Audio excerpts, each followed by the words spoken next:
mihi ana ki te rangi, mihi ana ki te papa. Ki te whare atu nei, tēnā koe. Ki te whānau e hui nei, tēnā koutou. Ka piti hono tātou hono tu hunga mate, ki te hunga mate. Ka piti hono tātou hono ti hunga ora, ki te hunga ora. Nō reira, tēnā koutou, tēnā tātou katoa.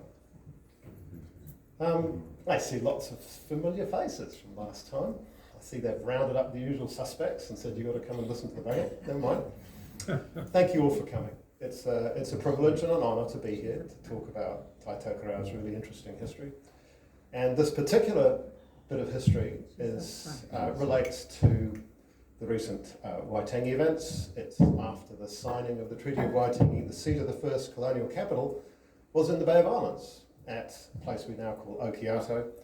And it's an interesting period of time. It was only there for less than 2 years before the capital moved to Auckland, because it was not big enough.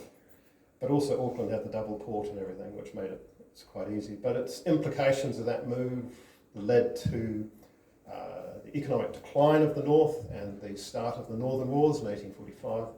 And so it's an interesting period of time. And what it does reflect is the place of Northland and in key places in Northland, like Whangarei, but also the Bay of Islands, as where you get this initial events happening and then people move away. And so, Northland's always been a very economically backward, especially compared to Auckland. It was quite an interesting dichotomy there. But what it does do for heritage values is that we still have most of them, while Auckland's got a lot of them under concrete.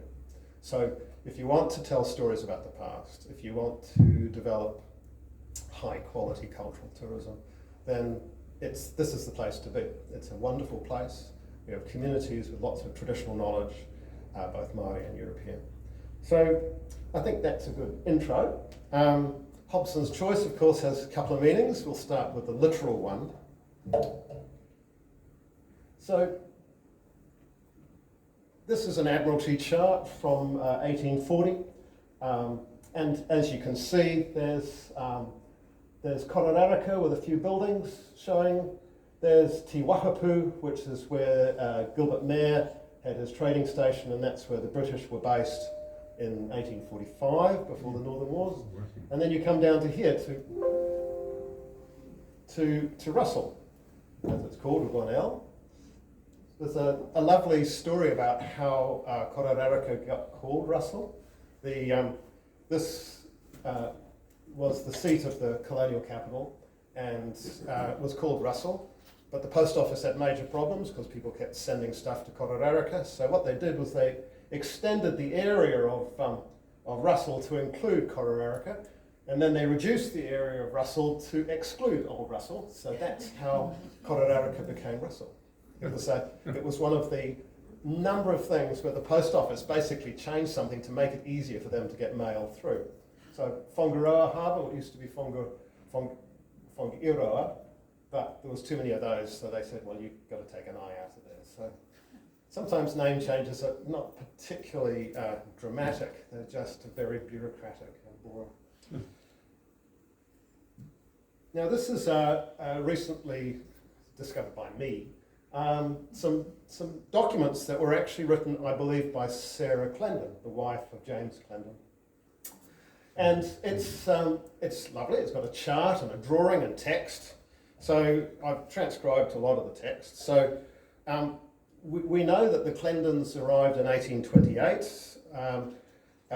and they then purchased a schooner or a cutter called the Fortitude and came with his partner Samuel Stevenson to New Zealand. And while in 1830, while he was in the Bay of Island, Clendon arranged with Pomare II and Kiwikiri of Ngāti Manu to purchase Okiato, about 220 acres. And it was about 4 miles upstream from the rapidly growing village of Kororaraka, Russell. And his family settled here, and he set up a trading station to supply the needs specifically of the rapidly growing Pacific whaling fleet. And that became even more important when he became the honorary consul for the Americans. So The American whalers had to come and see him, might as well get their provisions from him because he has to sign their papers, and then he took their money, but as he had no official way to get the funds back to the United States, he just kept it, so it was fine. So, stole the money, there we go. So with the cutter that they have, and you can see the cutter here, they were trading in 1833 over to the Hokianga and various other places. So if we look at it in more detail, you can actually see that there's a number of places up in the top here. You've got a mission settlement at Rangihoa, and then we've got one at Pai here, and then we've got one at Kerikeri, and these are all referenced on this drawing. And then you've got, if we look at a close-up, there is Okiato, Old Russell, there's the Pai here mission station, and these are other little places where various people have been living. So Sarah Clendon wrote about who they were. You can see down here, Otui Hupa, where Pomare had his base, especially at the time, in competition with Russell. And it was, of course, the first, after the Battle of Kororareka in 1845, that was burnt by the British before they started their march inland to a highway and ultimately to Ruapekapeka.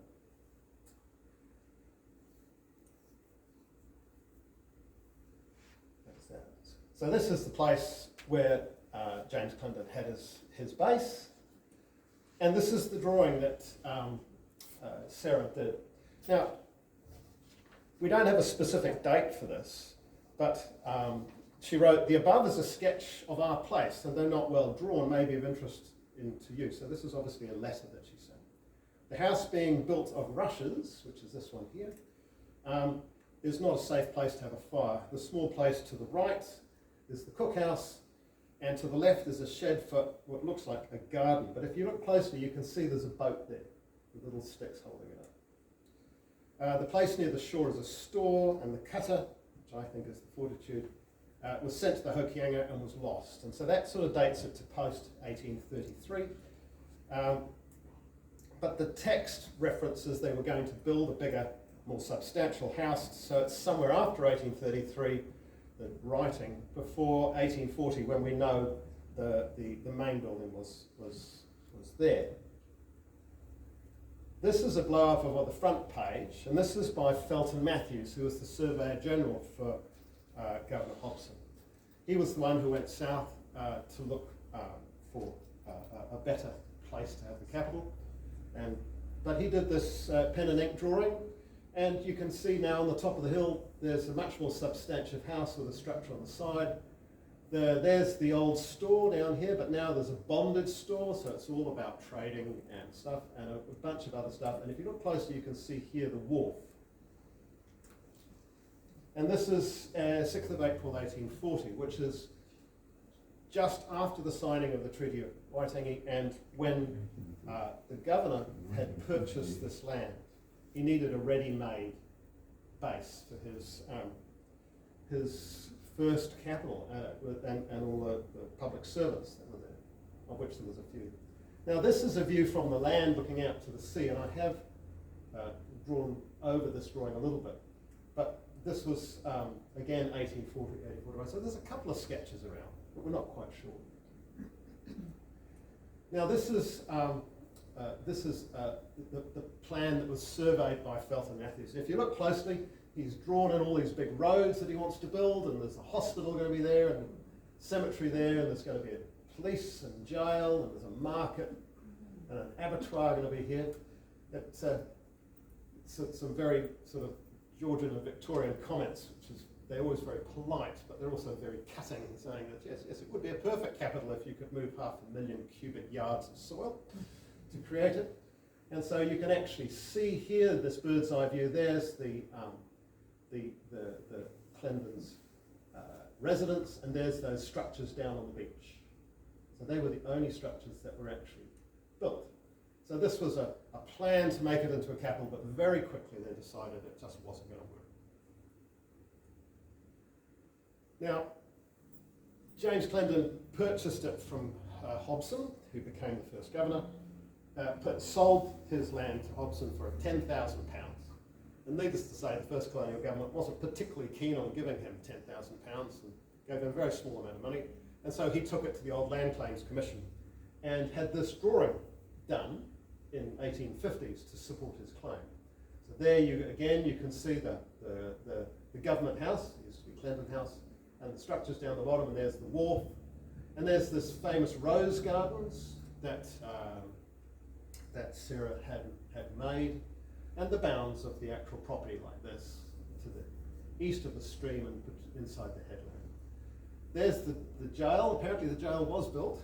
So so that was 1850, and there you can see the old camp, and that's where the 80th Regiment, who was the detachment who was there to look after James Hobson once he was governor.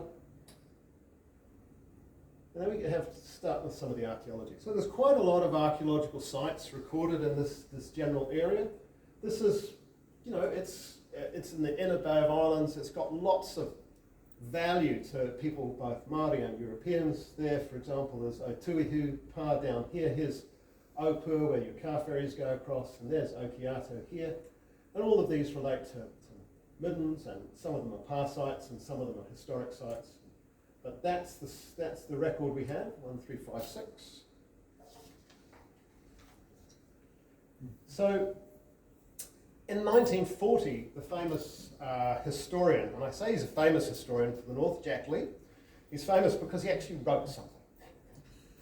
There's many a historian who, with his long-suffering wife, collected historic information for 50 years to write the book, and never did, and on 3 occasions, once they passed, their long-suffering wives burnt everything to the ground. But Jack did, and he wrote I Name It the Bay of Islands, and he also wrote the book, The Hokianga, and he was married into Ngāpui in Kaikoui, and he was chosen by Kaamatua to hold traditional knowledge. And so his writings are very valuable. As an aside, I met him on a few occasions, and back in 1988, I think it was 1988, he was having a New Year's dinner with my old boss, Joan Mingy, out at her property. And he had just come back from the Piggery bookshop, where he was beside himself with happiness, because his book was right next to Madonna's book titled Sex, and his book cost more than hers. So as far as he was concerned, he was on to a win. But in 1940, Jack, who was a surveyor, came to Okiato and found all of this. There's this boundary stockade trench, there's this track coming through here, there's the goal, part of the brick floor is still there, evidence of small buildings on top of the high hill overlooking the immigrants' camp down here where the Westminster were. There's a flattened hilltop, excavated terraces, there's the 80th Regiment buttons were here, there was china and other household items, and there was the flagpole stump, which had only recently disappeared, for that flag that you could see on that first image. And that hole was still there in the 1990s when we were doing some investigations.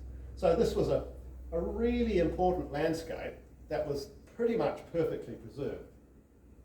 And while he advocated for it to be taken as a reserve, you've got to understand that at that time, the New Zealand government wasn't particularly interested in history.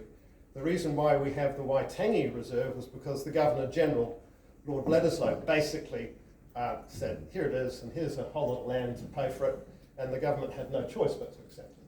So the view at the time, this wasn't important. This history wasn't important.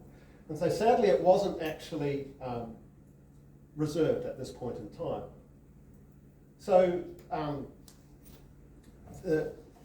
what happened after that was that the land was ploughed, and then in the 1980s, there was a big plan to do a subdivision, and that got the local residents quite excited, and they advocated for it to be, at least part of it, to be a reserve, and both the FNDC at the time and the Department of Conservation and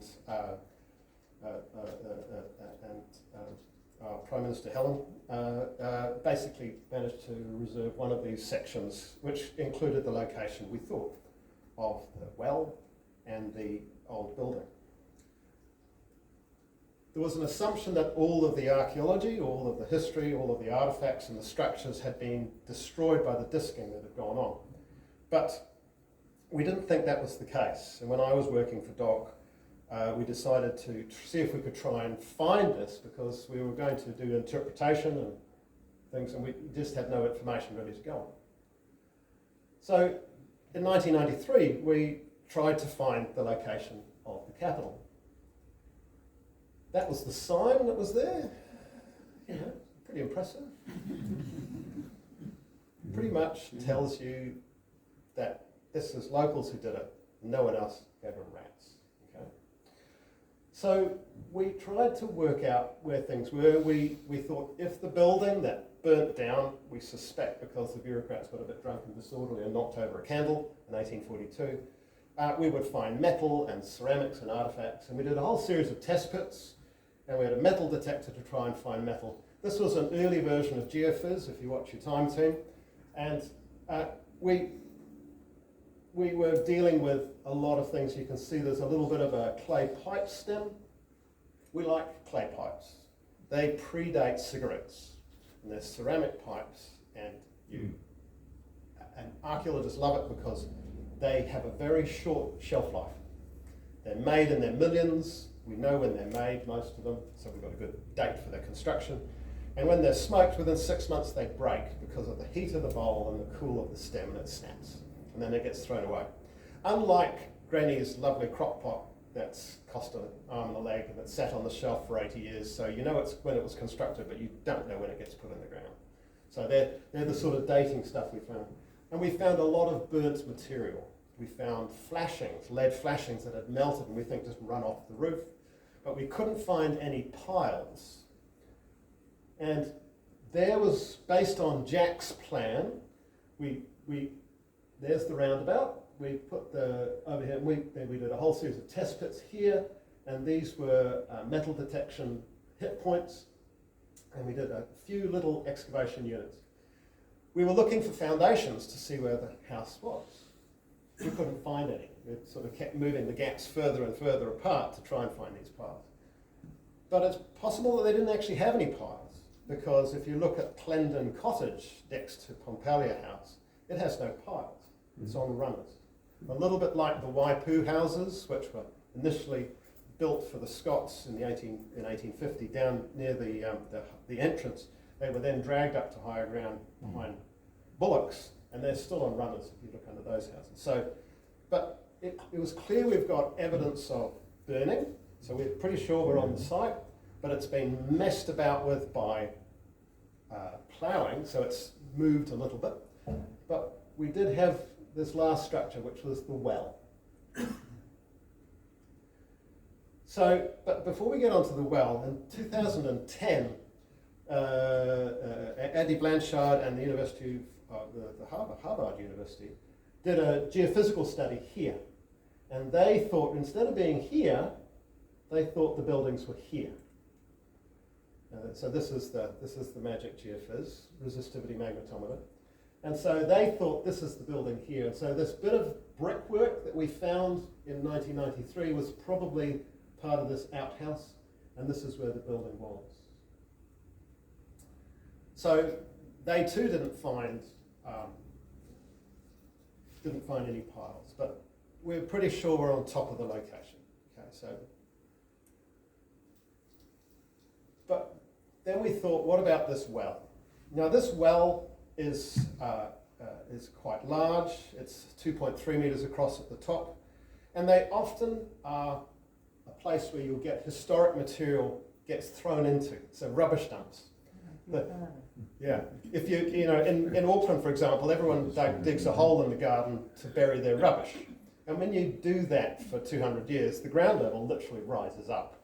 So most of Auckland's is full of rubbish. That's from rubbish holes. But the same thing with wells. And what that does is it gives you like a capsule, like a shipwreck of time when things happen. And we knew it was full of stuff because we could see down into it.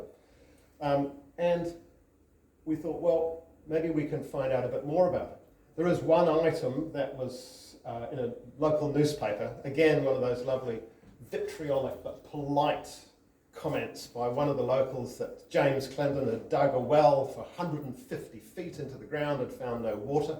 You know, basically he was an idiot. But Okiato's an interesting place for that. Most boreholes don't find water there. It's very hard to find water. So we thought, well, let's do a well excavation. Let's see what we can find and see what it can tell us about either the period from 1832 to 1840 when James Clendon was there, or 1840 to 1842 when it was the seat of the colonial capital. So we basically called in favours. Doc doesn't have much money and Heritage is a poor cousin inside Doc, so that's a oyster barge gantry, and we set up a bouncy castle electric fan on sewer line that goes down into the ground. We had lots of volunteers.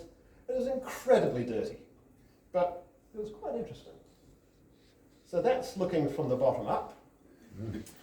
Got to be careful in wells. They have a tendency to kill people on a regular basis. At some of the properties in Auckland, there was a 1960s, somebody went down to clean out a well and collapsed from carbon dioxide poisoning, and somebody went down to help him and they collapsed, so 2 people died. So you've got carbon dioxide, you've got carbon monoxide, you've got collapse, you've got the fact that the fill in the well is not solid, it might be collapse underneath you. So there's all sorts of little tricks that the well drillers told us, and we developed a set of protocols to do it. So the ladder hangs from the top rather than sits on the bottom. I wrote a paper about this following the building of the casino, Sky Tower Casino in Auckland, because they had 2 wells and they had 1 ladder between 2 wells. People were down the well, they didn't have a safety officer, and they didn't know anything about this. One of them came up, left his spade there, came up for lunch, went back, his spade had gone, and it had just sort of fallen through a big gap 5 metres down. So, but if done properly, it can actually do some interesting stuff. So there's the well. It's 2.3 metres at the top, and then it comes down, and then they seem to lose the will to live, and they went narrower, and then right at the bottom they went narrower still. And it didn't hit water. There is some water inside it, but it's just from rain. There was a story when the locals told us that a sheep had fallen in. By the end of the 2 weeks, a whole flock of sheep had fallen in. We found no sheep under the pool. But what we did find was a whole lot of material that's recent, and that included plastic toy trains from the 1950s and a bunch of other stuff. And then another layer as you go down of post-World War II, and then, which is probably that plastic there. And then we found all of this stuff. And this was a whole lot of wooden beams. They were burnt and stuff like that. So we'll talk about that. And then right at the bottom we found a few other bits. There was ceramics and glass and some artifacts that I'll talk about.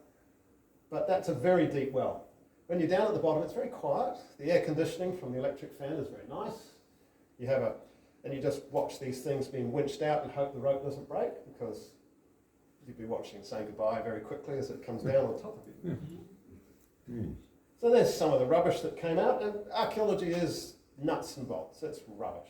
But it's rubbish that can tell you stories. In many ways, it's this wonderful interaction when you have traditional knowledge and archaeological knowledge. In many ways, it's tougher with Noah. You've got the nuts and bolts, how people did things, how you make fish hooks, for example. You can work that out in archaeology. It's not something that generally gets transmitted through traditional knowledge because it's not important and everybody knows how to make fish hooks. But sadly, that changes, and so you get this ability to mesh it together. So we did find a zinc Buddha. Why? I don't know. Something happening post-World War II, but okay. And all of this wood, and as you can see down the bottom, it's burnt and quite substantial wood, and a variety of artifacts. There's this here, for example, is down the bottom. We found this rudder, and there was sort of brass fittings that's associated with boat building. And this ties in with our historic records that following the building burning down, the 80th Regiment cleaned up the site. And we think they threw all of this stuff into the well to tidy it up. And when we go back to Sarah Clendon's drawing, there's that little boat. And this could well have come from that. So this is material that went in. So we don't quite know when this well was built, but it appears to be in the sort of late 30s. So it's possible that stuff gets tossed in for all sorts of reasons. So these are probably the two most interesting artifacts that were found right down the bottom of the well. And since I was down the bottom very carefully excavating and nearly stepped on that bottle, which is a lovely hand-blown, fluted glass bottle which has had a cork in the end. I used to wake up in nights and sort of in a slight panic that I might have broken it, you know, but it was it. And we thought at the time, well, what could this bottle be? And we thought, well, Governor Hobson was very sick when he became governor, and he was being treated by a military doctor. So maybe he was having opium or laudanum, something like that. But all of those bottles, if you look at them on the medical photographs, they're all short and stumpy because they're in a case on a boat and they're getting knocked around. So it wasn't that. And then about 2 years ago, one of my colleagues who was doing a lot of work down in Christchurch after the earthquake said she'd found a catalogue of bottles, and we found this one. It's a cologne bottle. So, you know, I imagine some captain of some American whaling ship coming to do his deed and sort of says, "Oh, little gift for you, Mr. Clinton. Thank you for signing my paperwork." But the second item is a musket. It's what is referred to as a very light fowling piece. So there was a huge trade in muskets during the musket wars, which, you know, started with Hongi bringing proper muskets back, but then people needed guns in the musket war era. If you didn't have them, you were in deep poo-poo. So things like light fowling piece was the equivalent of it's basically a shotgun, single barrel shotgun, so it'd be like a 22. But even though it's lightweight and old and second-hand, you could use a solid slug in it, and for a short distance, 50 metre, it would be an assault rifle. So it's what most people probably had if they didn't have enough resources to have a more expensive gun. And it's found right down the bottom. So it's the right era, it's the right age. So we're talking 1830s, it's probably James Clinton, and probably fell into the well maybe even before the house burnt down. Difficult to say. They could relate to the bureaucrats, but this is where the interpretation becomes, you have to sort of try and put ideas out. This could be this or it could be this, but it's got to be within that framework because it was sealed off by all this later material. So this is all in the museum at Russell at the moment. So I'll have to get them to change the label on the bottle now. But then in 2016, Andy Blanchard from DOC, myself, and a couple of other archaeologists decided to reinvestigate the material that we'd excavated from both the 93 excavation and from the well excavation. And as you can see, these are ceramics, and they've been in a fire. Okay, so they're quite burned. And then here's some of the wooden items with charring on it. And this is a scriber, which is these are quite detailed type of structures that you find on houses. So we're pretty sure we're dealing with a house. So the question was this a New Zealand-made wood house, or was it one that was prefabricated and sent in? And the reason why we asked that question was that the first two houses we know that were brought to New Zealand one was for Tipahi in the Bay of Islands, and the other one was for Hongi Hikara at Kororipa. Both of them were prefabricated in Australia in the early 1800s, well and truly before the Treaty of Waitangi, and they came from Australia but may even have come from England, so they're foreign wood. So we did the analysis, and it's all kauri. So that's good. So would make sense. James had all these contacts and he had money and he could employ people. So this is one of the earliest New Zealand made buildings. We have one standing in Kerikeri, which is Camp House from 1828. And that's the oldest wooden building, and the stone store is of course the third oldest stone building. Whangarei, for example, has some very early structures, including Mayor's Landing from 1841, the coal chute next to it from the 1860s, where horse-drawn coal came down a railway from Fao Valley, and of course, right next to it you have the remnant Māori gardens that related to the fact that this city was underneath a giant garden, which is now under houses. Anyway, little aside, just to yay Whangarei. So what archaeologists do is we look at the designs on these ceramics, and they have a specific design called Corinthian or triumphal car, and what we know from the reference books is that they have a manufacturing range.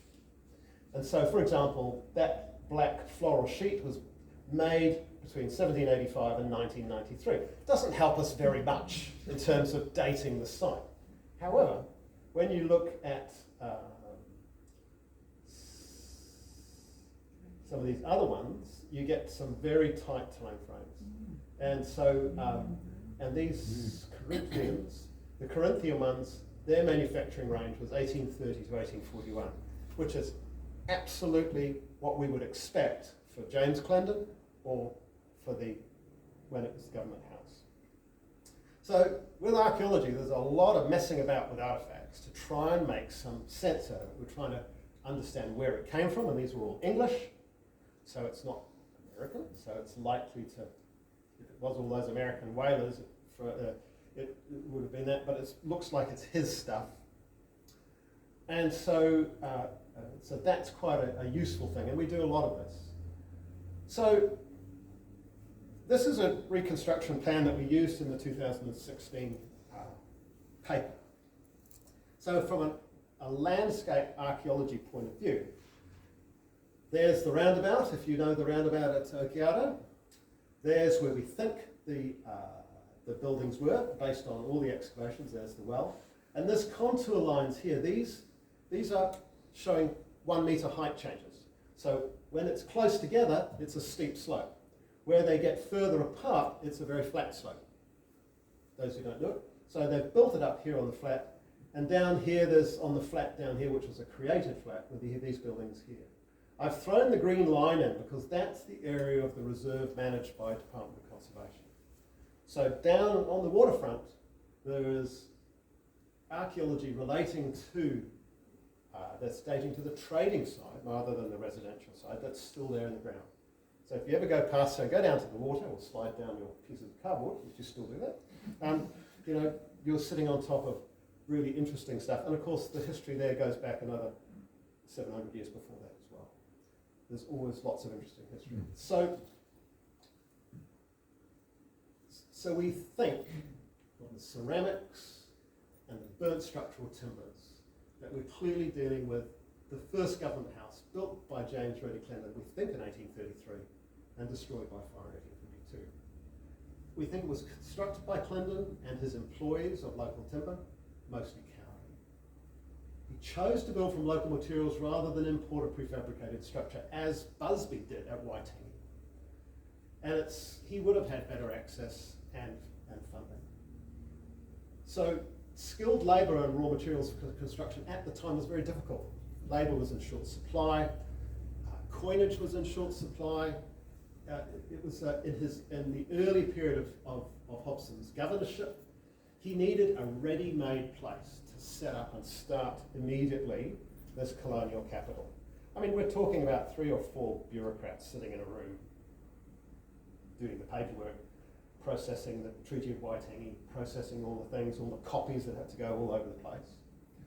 So, and Okiato filled the majority of his needs. It had a deep water anchorage, a substantial house and gardens, and suitable outbuildings. Would have been an appealing combination. So it's understandable why it's chosen. But if we go back to Hobson's choice, you know, in one sense, the literal thing, he chose the place because it's the only place he could really choose. And that's the other aspect of it, is that there's no free choice and you're no good options. The whole problem with the Bay of Islands is that it didn't suit what essentially the Victorian colonial organisation needed for a capital. They needed to have a bigger place. They needed to have better anchorages, and so it's so Felton Matthews goes south and finds Auckland, Tamaki Makaurau. So what we have again in the north is really important history that's still intact. It's either in people's heads or in books, like this wonderful library that you have, or it's in the ground, and it's allowing to tell stories which are important, especially now that history is a required part of the curriculum. And so teachers want this stuff. They want something that's local. While we need to know the New Zealand-wide history, both before Europeans and after, you need the regional stuff. You need to know why the Bay of Islands was important. You need to know why Whangarei was important. And there were very different reasons with certain commonalities. And so there's many questions that we're still asking about the past. We don't know very much. We know very little. So that's basically what I have to say. Thank you very much for listening, and if you have any questions, we're on.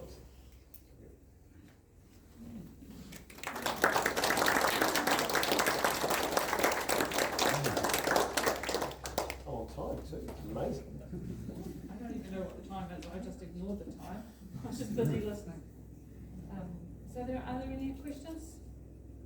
I found, I live along Beach Road, Ngāmarahi, and take dogs for a walk along the beach.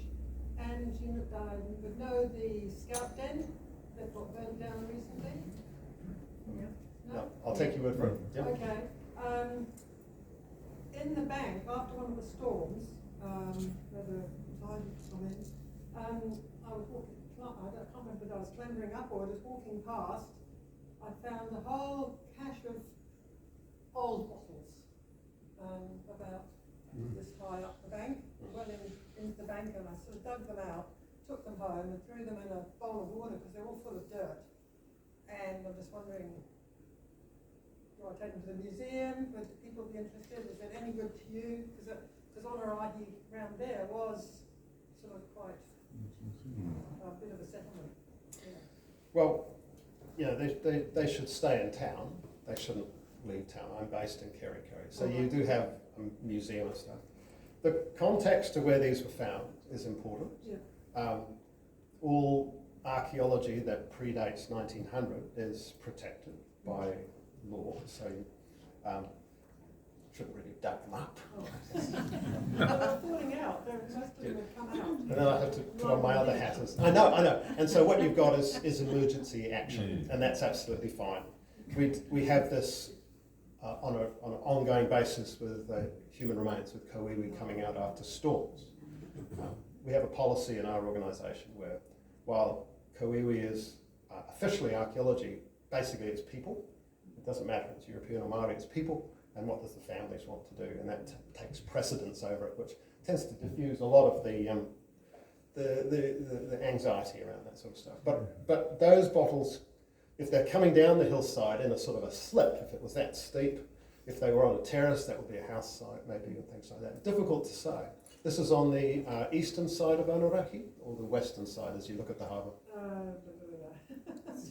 The city, the town side, or the harbour? It's on the eastern side. Yep. It's getting round to the east. Yeah. So that beach there, which is under mangroves, that's a major quarry site for Onarahi chert. And back in the 1940s, it was all beautiful sand and stuff. The mangroves have come in.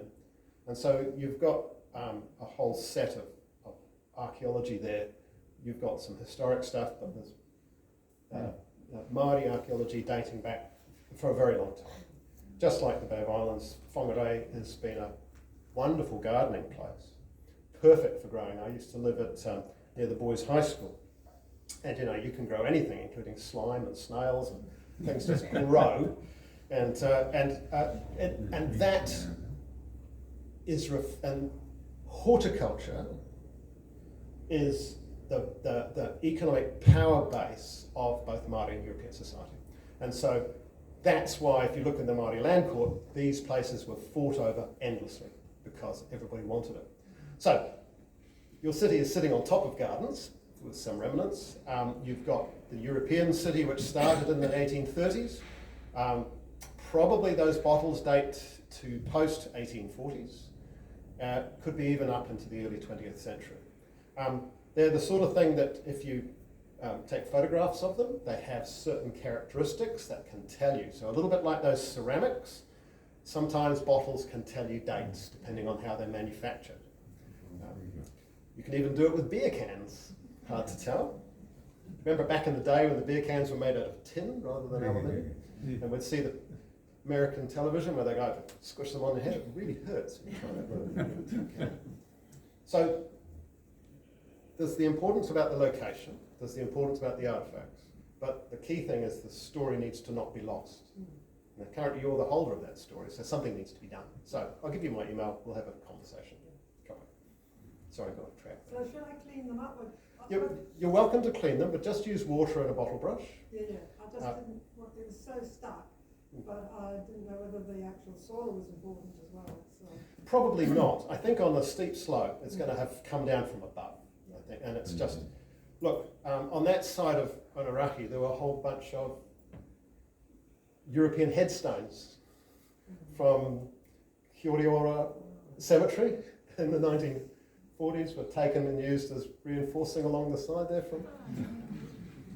It's like, you know, it was a weird time. Yeah. Yes? Can you date shells? You can. Anything that was living, you can date. Because whether it's charcoal, to some extent bone, it's got the collagen in it, which does cause a problem, but shells can be dated.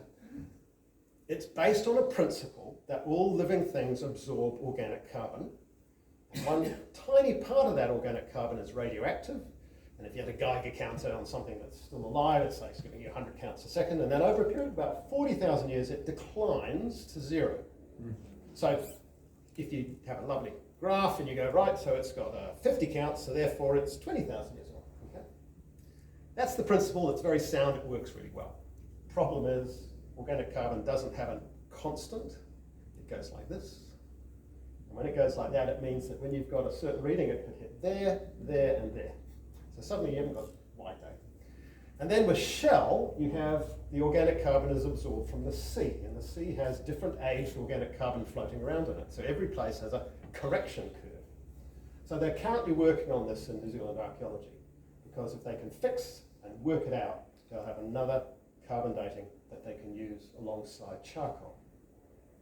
We learned about a lot of this from tree ring dating in the States, you know, the bristlecone pines, where you can date the tree rings, and what we found was that it was giving us a really interesting variation. So the short answer is yes, I could talk for another hour about this, but probably not actually of any interest. Wow. Cool. Another one. I visited maybe probably 30 years ago a house on Okiato Point, and I'm just thinking. So, has it been it's been subdivided? So are the houses on that site in places, or? So the area that had all those structures is not being built on. It's either a reserve or in private ownership, but it hasn't been built on. The Rose Garden is either under the roundabout or a little bit to the north, and it's long gone. But most of those structures are there. Some of the ancillary structures that Jack Lee talked about, including the hole for the flagpole, apparently still survives, but that's all been subdivided. So ancillary stuff's gone basically, but the core is still. So they're actually sitting on. Sometimes things survive. It really depends. Yes? Yeah, I'm just wondering if you do much in the way of excavating known old rubbish dumps around Whangarei? So you mean historically known rubbish dumps? Where they've been dumped in forever. Well, I haven't. Generally in New Zealand, archaeology is either run by the universities and they're following research questions, or it's associated with development that might destroy something. So it's quite focused on where the earthworks are going. And there's a lot of archaeology around that. However, in the States in the 1970s, they did actually excavate modern rubbish dumps and they found that there was a difference between what people said they threw away and what they actually threw away.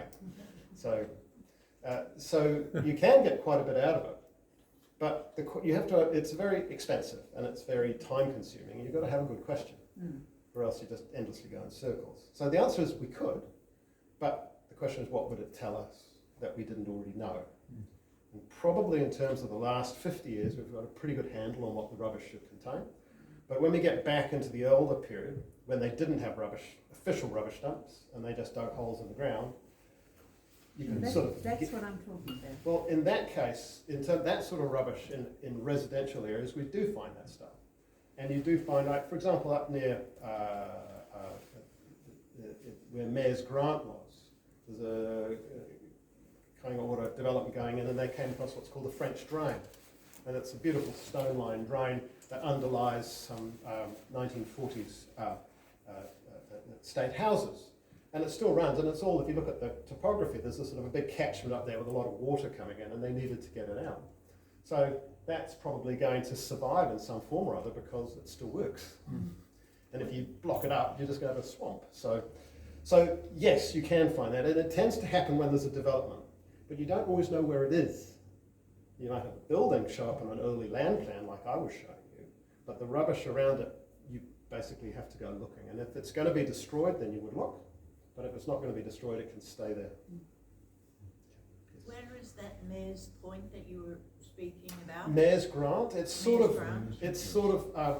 up above the Regent area, getting up there. That's he purchased a lot of land, Gilbert Mayor, and there's Mayor Park, for example, and stuff like that. So it's what's known as Mayor's Grant, and it became the sort of urban area. It's one of the first big developments in Whangarei as a city. So Stan Bartlett used to know all of this, and there's various books written about this. So in the library, for example. So come see the library. And Florence King was another. Florence King, yes, Between Two Mountains. And so there's you're living in a very interesting area. It's not a flash area, Whangarei. It doesn't have the sort of windswept and exotic look of the Bay of Islands. It's the nuts and bolts, how the fundamental economics to support an agrarian society, especially in the historic period. And so you get quite a different type of flavour to it.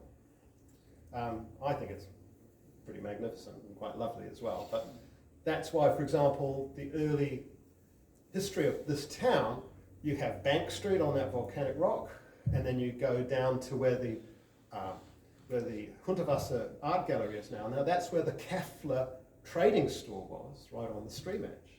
And everything else is reclaimed, mostly from sawdust from the sawmills that had trees felled all down the coast and floated down the coast to Whangarei, where they were processed and taken out. So there's a sort of, there's some lovely photographs from sort of Onerahi looking back. And before that lovely Coronation Bridge went in and closed off everything up harbour, they had this magnificent metal swing bridge which broke down on a daily basis. And you can look and you can see this basically a rural landscape with occasional houses. And that's all reclaimed land. The walkers used to come up to the floral clock at Farmers Building. The butter factory there had somebody drowned in that stream at that time, and the butter factory had a classic New Zealand homemade lift using water hydraulics to put this lift up and down. So if you look at the back of the butter factory, you can see these sort of little doors. That's where the lift used to be. So classic number 8 fencing wire, New Zealanders doing their own thing because they couldn't afford it. So it's an interesting time. If I can just end with one point. You hear about number 8 fencing wire. You hear about New Zealanders making do, being able to fix anything. And then everyone says, well, it's not good enough. Well, it isn't now. But back in the day, the difference was it either didn't work or it worked. Now we go, it works, we want to make it work more efficiently. So the whole history of the European history of New Zealand with volunteer fire brigades and engines and stuff like that is all because we didn't have enough money to pay for people, and we had to develop a culture that had this internal community process. So the whole flavour of Pākehā society is quite unique, especially compared to, say, Australians and things like that. Though others will tell you they can't tell the difference between Australians and New Zealanders, we all get a bit twitchy about that. But it's, so, you know, we're all part of a unique place. Every country has its own archaeology. There is indigenous archaeology, there is Māori archaeology, and European archaeology. And we are influenced in ways we don't know. I leave you with one last point, as opposed to the last point I said I was going to leave you with. Keep going. New Zealanders are famous for their hospitality. You know, someone says, I turned up and I was hitchhiking and a guy picked me up, and then 2 weeks later I've been staying with his family, and then he drove me 100 kilometres to when I did get on the boat, and it's like, oh my God. Yeah. Where does that come from?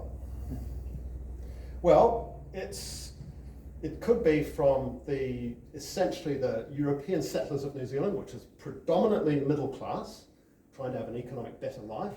And they were lovely people. The Scots were lovely people, but they weren't renowned for their hospitality. But Māori were. When the Scots came to Waipu, Takihiwai Māori, Patu Harakeke fed them for a year.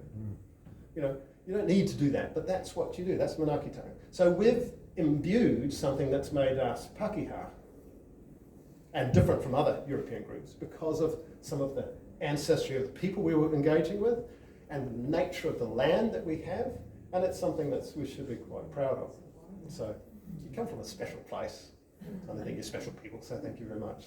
Oh, great.